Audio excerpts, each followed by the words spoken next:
कथा है पुरुषार्थ की, ये स्वार्थ की परमार्थ की, सारथी जिसके बने श्री कृष्ण भारत पार्थ की, स्वार्थ की परमार्थ की, सारथी जिसके बने श्री कृष्ण भारत पार्थ की।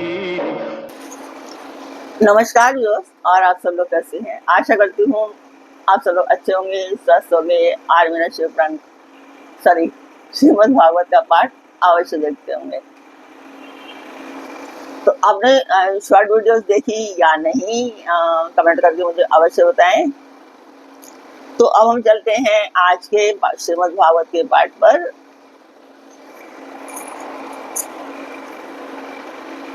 अब एक चीज ध्यान रखिए कि इसमें मेरा कोई स्वार्थ नहीं है। मैं स्वार्थ वाइज नहीं पढ़ रही हूँ। ये सिर्फ एक मंदिर के लिए है।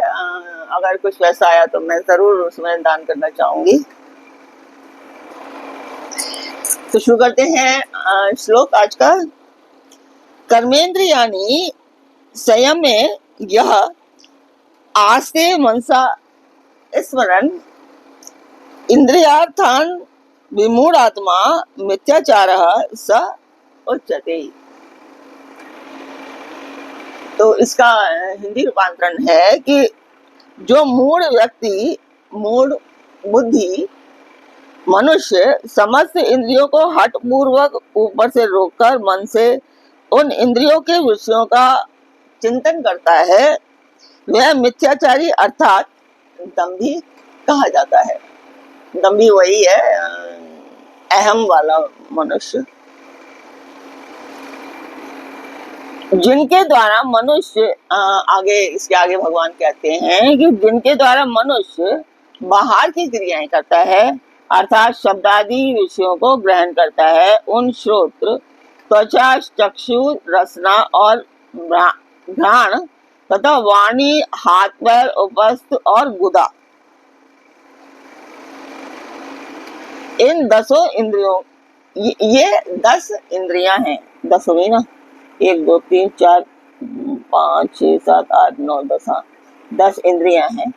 क्योंकि गीता में 5 इंद्रियों के लिए कहीं भी ज्ञानेंद्रिय शब्द का प्रयोग नहीं हुआ। ज्ञानेंद्रिय यानी कि 10 इंद्रिय, ये 10 इंद्रियां हैं। कौन सी है 10 इंद्रिय, मैं आपको दोबारा से बता देती हूँ। श्रोत्र है, त्वचा है, चक्षु है, रसना और घ्राण तथा वाणी, हाथ पैर, उपस्थ और गुदा। इसके सिवा यहाँ कर्मेंद्रियों का अर्थ केवल वाणी आदि 5 इंद्रियां मान लेने से श्रोत्र और नेत्र आदि इंद्रियों को रोकने की बात शेष रह जाती है, और उसके रह जाने से मिथ्याचारी का स्वांगी नहीं बनता। कर्मेंद्रियों द्वारा कर्मयोग का आचरण करने के लिए कहा गया है, परंतु केवल वाणी आदि कर्मेंद्रियों द्वारा कर्मयोग का आचरण नहीं हो सकता। उसमें सभी इंद्रियों की आवश्यकता होती है। इसलिए यहाँ कर्मेंद्रियाणि पद को जिनके द्वारा कर्म किए जाएं, ऐसी सभी इंद्रियों का वाचक मानना ठीक है। जैसे हठ से सुनना, देखना आदि क्रियाओं को रोक देना ही उनको हठ पूर्वक रोकना है। हठ करना यानी कि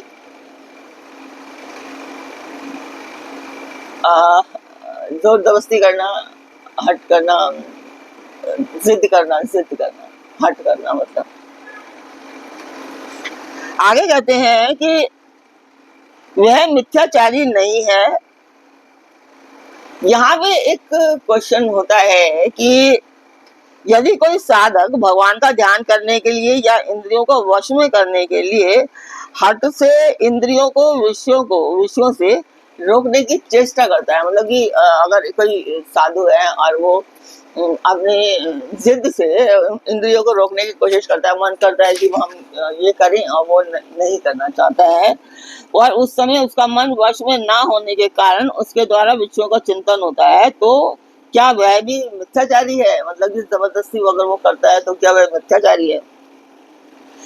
तो वह मिथ्याचारी नहीं है, वह तो साधक है, क्योंकि मिथ्याचारी की भांति मन से विषयों का चिंतन करना उसका उद्देश्य नहीं है। वह तो मन को भी रोकना ही चाहता है, पर आदत, आसक्ति और संस्कारवश उसका मन जबरदस्ती विषयों की ओर चला जाता है, अतः उसमें उसका कोई दोष नहीं है। आरंभ काल में ऐसा होना स्वाभाविक है। तो वो वही कह रहे हैं कि एक ह्यूमन नेचर होता है कि वो उसका मन उस तरफ से हट ही जाता है थोड़ा बहुत, तो वही कह रही हैं। इंद्रियों को वश में कर लेने वाला मिथ्याचारी नहीं होता, क्योंकि इंद्रियों को वश में कर लेना तो योग का अंग होता है। आगे कहते हैं, इंद्रियों को रोकने वाला मनुष्य मछलियों को धोखा देने के लिए स्थिर भाव से खड़े रहने वाले कपटी बगुले की भांति बाहर से दूसरा ही भाव दिखाता है। यानी कि मछली जब वो बगुला पकड़ता है तो वो शांति से खड़ा होता है और फिर मछली पकड़ने के लिए, ताकि मछली उसके जाल में फंस जाए, और मन में दूसरा ही भाव रखता है, अतः उसका आचरण मिथ्या होने से वह मिथ्याचारी है। यानी कि वो लालच में खड़ा है और उसको मछली को लगता है कि वो एक मतलब जैसे कोई मिट्टी है या कोई ऐसी डंडी पड़ी हुई है और वो उसमें फिर वो जैसे उसके बाद आती है और वो उसमें फंस जाती है। तो वो बगला जो हुआ वो मिथ्याचारी हुआ। तो आपको मेरा पाठ कैसा लग रहा है कमेंट बॉक्स में मुझे अवश्य बताएं। सब्सक्राइब करें, लाइक करें और शेयर करें। ओम कृष्णाय नमः।